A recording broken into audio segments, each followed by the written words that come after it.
Hello everyone and welcome to my channel, and today I'll be reading a multi-character listener by me. So let's get into it. Scaramouche. Well, Scaramouche wasn't someone who would be easily interested in things that would be a little bit normal or mundane. Although they weren't exactly mundane, but maybe if you were doing them on your own, by yourself, they would be considered so.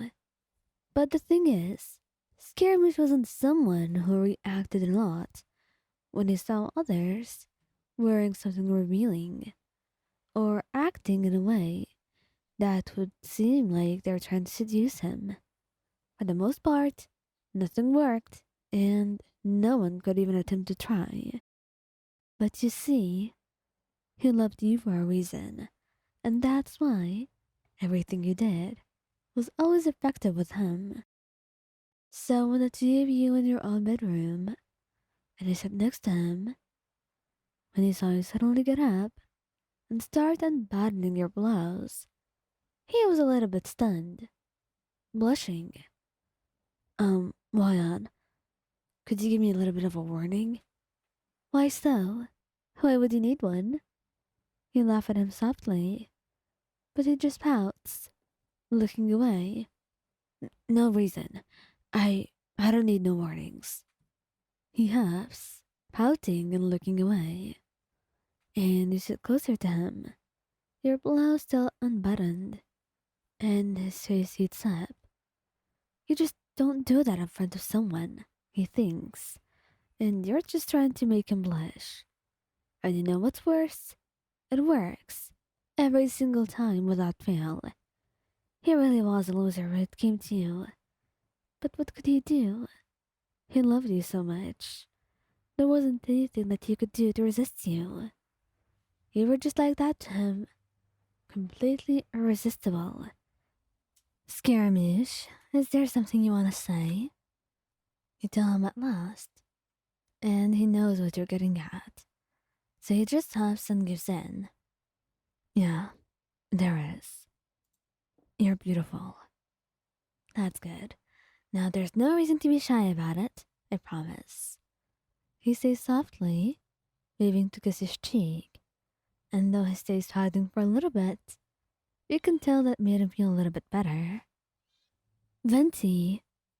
Venti wasn't someone who actually would get startled easily by something like this. But it was you doing it. And to be fair, he was kind of a little bit drunk. Not very drunk, just a bit tipsy, but hey, that makes him get in the mood just right. So as the two of you entered into your own room, and he laid down on the bed, watching you with those curious eyes of his, you began to unbutton your shirt, not seeing anything wrong with it. Meanwhile, Venti was staring at you like a hawk, blushing brightly, and you only noticed from the way his stare was burning into you. You turned towards him, tilting your head. What's going on? Well, I don't know.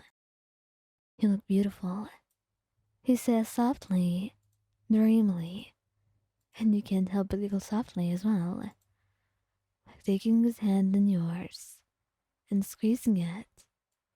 You really need to rest, Venti. You know that? He nods. But then, he wraps his arms around you and buries his face into your chest. I would like to rest here then. You can't help but laugh, stroking his hair gently. Maybe it was a little bit more than just tipsy. But hey, you loved him, and you were going to put up with this. It was a normal occurrence, somewhat, and it was a Friday night. You can't really be mad at him for this, can you? So you just hold him close, kissing his forehead, and start to hum to him. And slowly, he starts to drift off to sleep, a soft smile on his face. And you know that this day will leave a warm memory for you to remember when you miss him. Sure, he was tipsy, and sure, he may be sleeping a little bit too early into the night, but it was fine. You were happy, and he was in your arms, and nothing in the entire world could get better than this. So, for you, it felt like there was nothing to complain about at all. Xiao? Xiao didn't find it easy whenever you wore something revealing. So imagine you just trying to unbutton your shirt in front of him. He was going to be in a sort of crisis, for a little bit, and reasonably so. Could you truly blame him? You're too good looking for him. Too beautiful. Sometimes his poor eyes just can't handle it. So he's totally blameless. Believe me. He does try his best. All of the time. But somehow, you always manage to catch him off guard. The two of you were just back from your date. And it was fair to say you had a lot of fun back there. So there was nothing for you to be upset about. In fact, it was the best date you've had in a while. Xiao was happy, you were happy, and there were no monsters to fight or interrupt you. So, all that said, it went pretty well. And once you got into your room, you felt like you just wanted those clothes off of you. So, you started to unbutton your shirt. And Xiao, who was just beside you, was staring. He couldn't control himself, okay? He just found his eyes drifting there. And for some reason, it was difficult, painfully so, to avert them away. So he was staring a little bit, his cheeks heating up with each passing second, until he noticed. Xiao, you're staring a little bit. Is something wrong? You asked nervously, blushing, and he immediately clears his throat, looking down at the floor. No, nothing wrong at all. I'm sorry. Did I make you uncomfortable? He asks, and you can tell just how guilty he feels. It almost makes you sad. So, of course, you wrap your arms around him, pulling him in for a hug. No, not at all. I was just asking. You look like you were going to explode right there. Your face is so red.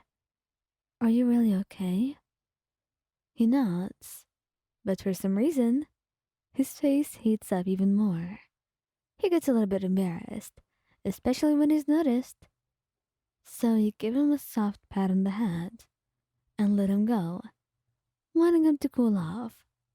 And he left the room until you changed. Hopefully, that would give him a chance to catch his breath. He needed that.